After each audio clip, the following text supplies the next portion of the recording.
Well, MikaylaNogueira's in the drama again. She's getting called out. Matthew's a really nice guy. I've had good conversations with him. But I find it really unfortunate that he decided to take this issue to TikTok and fabricate a lie in order to prove a point. Am I entirely wrong that I didn't review the Tana when I said I would? Yes. Did I mention to him that I didn't get to it? Yes. But still, nonetheless, I should have reviewed the Tana sooner. But to fabricate a lie that when I told him I used his Tana, he says I lied to him and used a spray tan. I've never gotten a spray tan in my life. I'd like to brief with that. Second of all, the reason that the tan appeared orange is the same reason I look kind of like really warm and orangey right now. The video has color grading on it. So if I take the color grading off of my video, let me show you what I look like. And this was just in a video of me showing my outfit. So if I did a video using the Tana, it wouldn't have color grading on it, but it was just a random video. So let me take the color grading off and show you what I actually look like. This is with the color grading off. Totally different. And yes, I have this Tana on, and I'm not orange at all. And I've never gotten a spray tan, and I didn't lie. Again, I am completely in the wrong because I should not have told Matthew, oh, I'll do it tomorrow, when tomorrow came and I couldn't do it. And I did tell him I wasn't able to get to it because I was in a rush. But I was going to get to it. I always get to it. It just sometimes takes a bit. Anyways, he messages me again around, New Year's and lets me know that he had purchased 10,000 units or $10,000 worth of Tana, which I did not advise him to do that. That is a business decision that he made. Fact of the matter is, I didn't get to it yet. That's it. If you look at my track record of Tana videos, making a Tana video is different than me sitting at my beauty desk. I do them like once or twice a year, and I don't tan often at all. Last year I tanned maybe 3-4 times. So I know that like 4 months has gone by since I said I would do the review, but I just don't tan a lot, and I don't make tanning videos a lot. He cannot rely on me for the success of his brand. He just can't. I don't know what to do in this situation, but I am sorry. I really like Matthew. For lying. Oh my God, you don't say, not Mikayla. Okay, so here's what happened. Shout out to the Reddit, credit to the Reddit. They found this receipt. Mikayla just posted a response to my TikTok. I want to be very clear about why I made the decision to post that video. The day before yesterday, my followers were commenting on one of Mikayla's videos about her reviewing Illusion Bronze. And Mikayla made the decision to respond to them and say things like no and shut up, and proceeded to block a lot of people that are following me. That really triggered me because 2 weeks ago was when I told Mikayla that I had spent $10,000 on product. No, Mikayla did not tell me to spend $10,000 on product, but her knowing that I had just spent all that money on product, why is she responding to people in her comment section saying things like no and shut up and blocking them? So Mikayla, that is why I posted that video. I really like Matthew. Matthew's a really nice guy. I've had good conversations with him. But I find it really unfortunate that he decided to take this issue to TikTok and fabricate a lie in order to prove a point. Am I entirely wrong that I didn't review the Tana when I said I would? Yes. Did I mention to him that I didn't get to it? Yes. But still, nonetheless, I should have reviewed the Tana sooner. But to fabricate a lie that when I told him I used his Tana, he says I lied to him and used a spray tan. I've never gotten a spray tan in my life. I'd like to brief with that. If Mikayla is saying that she didn't get a spray tan, I'm not going to double down. If I'm wrong, and I apologize for that. See, I've been airbrush tanning people for half of my life. And there's something called either a heavy hand or a light hand when you're airbrushing. And when somebody has a heavy hand, it's usually a bad spray tan or somebody inexperienced. They'll start out on one part of the arm, the higher part light, and then it gets really heavy as they pull down. And as somebody who's spray tanned a lot of people, that's what it appeared like to me. But like she said, that's not true. Second of all, the reason that the tan appeared orange is the same reason I look kind of like really warm and orangey right now. The video has color grading on it. So if I take the color grading off of my video. Let me show you what I look like. And this was just in a video of me showing my outfit. So if I did a video using the tanner, it wouldn't have color grading on it, but it was just a random video. So let me take the color grading off and show you what I actually look like. This is with the color grading off. Totally different. And yes, I have this tanner on, and I'm not orange at all. And I've never gotten a spray tan, and I didn't lie. Again, I am completely in the wrong because I should not have told Matthew, oh, I'll do it tomorrow, when tomorrow came and I couldn't do it. And I did tell him I wasn't able to get to it because I was in a rush. But I was going to get to it. I always get to it. It just sometimes takes a bit. I just want to clarify again, when she told me she was posting it tomorrow, she did not the next day tell me, oh, I'm so sorry, I was so busy, I didn't get to it. She didn't tell me that until 3 weeks later when I contacted her and said, hey, you said you were posting this the next day, I bought all this product. Then she said, oh, I'm sorry, I was too busy, I didn't get to it. Anyways, he messages me again around, New Year's and lets me know that he had purchased 10,000 units or $10,000 worth of tanner, which I did not advise him to do that. That is a business decision that he made. Mikayla did not advise me to do that, and I 100% did that on my own, and here is why. I used to review indie brands all the time. When I was making those indie brand review videos, 90 to 100% of the time, the product would sell out. There's been a few instances where the indie brand cannot handle the capacity to fulfill all of those orders. There have been cases where I sold out a product and the brand got greedy and put the product back in stock, but it wasn't back in stock, and people ordered it and then waited months to receive it because this indie brand was dishonest, had people buying a product that wasn't even in stock. Does that video explain to you guys at all when she texted me on her own, out of the blue, hey, I'm posting a review tomorrow, that I would go and purchase a lot of product? Fact of the matter is, I didn't get to it yet. That's it. This final part of the video is the only part that really pissed me off. I will say almost no one in my comment section was defending Mikayla, but the 2 or 3 people said the exact same thing, which she regurgitated. He can't rely on her for the success of his business. He cannot rely on me for the success of his brand. He just can't. I don't know what to do in this situation, but I am sorry. My business did very well last year, long before Mikayla. I was not relying on her for the sole success of my business that I've worked on for 6 or 7 years. This is just about when you say you're gonna do something, just do it. I think it's called integrity.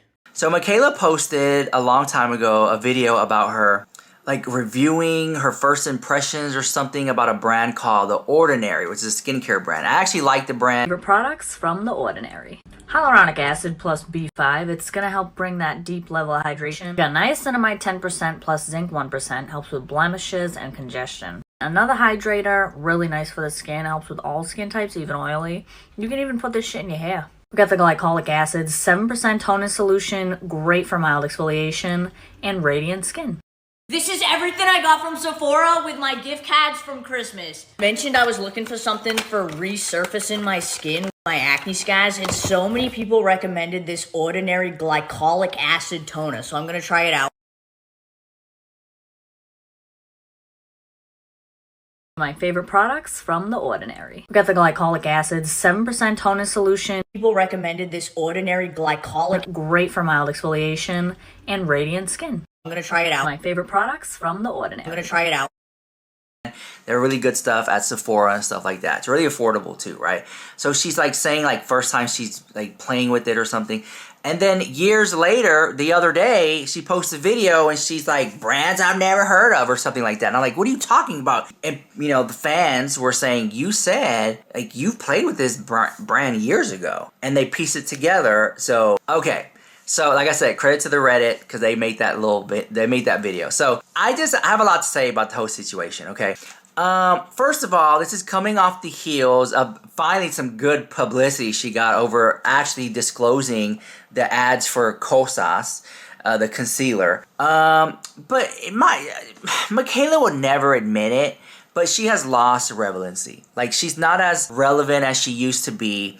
She's not as, the word is influence. Like, she's lost influence because of the waitress scandal, the donation scandal, the mascara scandal. Whenever she had, she got the little mascara thing and she went like that, all of a sudden her eyelashes look all badass. Like, it's like, girl, whatever. They're like, whatever. There's like this Hollywood trick where you take your regular lashes and you just apply just a few extra ones in there, and it makes it look more full, right? And that's what, in my opinion, that's what it was. And then a lot of people's opinion too, which she never addressed that either. So you have this video here. It's another instance of Mikayla lying the house about that whole drama. And then, to top it all off, she doesn't acknowledge it. She has yet, as a time of making this video, she's yet to acknowledge any of the things I've said. And again, I'm pretty sure when the drama gets too hot, she'll drop a video about her mental health or how she's going through something, and then she'll cry on camera. She'll talk about her weight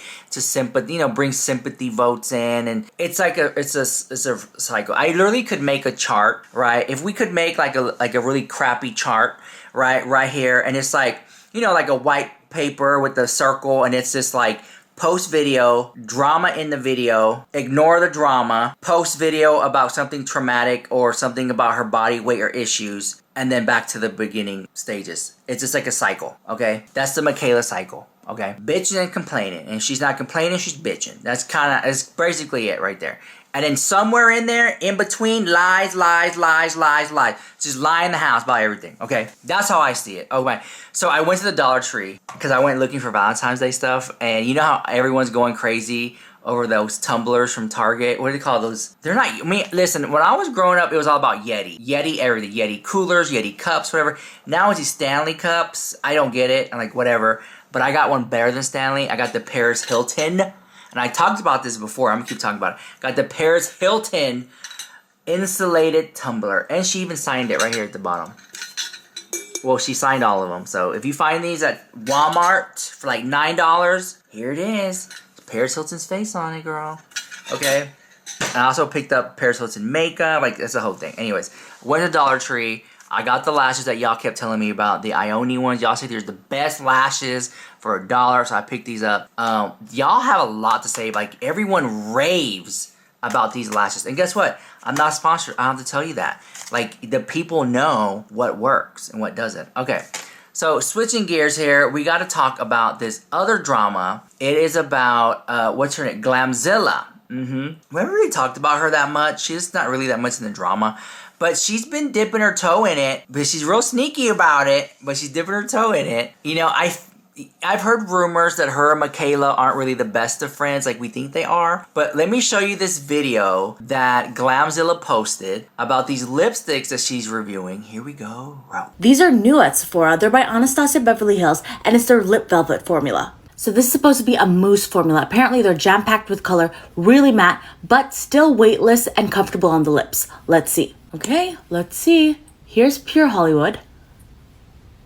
Oh, it's very matte. Here's Pure Hollywood. It's a pale mauve nude. Here's Peachy Nude. It's a light peachy nude. Next is Kiss. It's like a peachy pink nude. Okay, now we're getting somewhere. This is Crush. It's like a peachy beige. Here's Peach Amber. It's a deeper, rustier peach. And Parchment is peach with a little bit of brown. After trying these all out, they're on brand. Peach is definitely the color of the year. However, I bought this with my own money and I'm going to return all of them. I'm not happy with how the formula glides on the lip. I think it's a little bit too matte for me. But no, yeah. I like the Fenty Icon Velvet Lip so much more. I think they just glide better. The formula looks better. And I don't think these shades look good on me. I don't know. What do you think? Have you tried this formula? Do you like it? Did you return it? Let me know. All right. Again, grab a snack and come on back. So when I saw this, I I just thought to myself, like, it just seemed like a hit piece against Anastasia Beverly Hills. And listen, I understand it's her video. She can say what she wants to say. But when I was watching it and knowing that, because she mentions Fenty Beauty, which is owned by Rihanna, just watching the video, I was like, well, you know, Rihanna Fenty Beauty has been really good to you. I mean, the amount of sponsorships that you got to meet Rihanna several times, flown out first class, big hotel room suites, tickets front row to the Super Bowl, after party, all sponsored by Rihanna and Fenty Beauty. So of course you're gonna say I love Fenty so much. Like, it's like they kind of bought it. That's just the thing, right? And I hate, and Glamzilla will sit there and say that I can't be bought. But like, you have documented gifts that they send you, trips and vacations and packages and stuff like that. So when you sit here and you say, I don't know, I don't like this lipstick, it's too matte. Well, I mean, that's what you knew what you were getting into. I mean, it's a matte satin whatever lipstick. I mean, duh. Of course, if you don't like matte, then don't buy it. But then to sit there and say, oh, I like Fenty so much better, it's like, it was, to me, it was like out of bounds for a review, you know? It just, I don't know.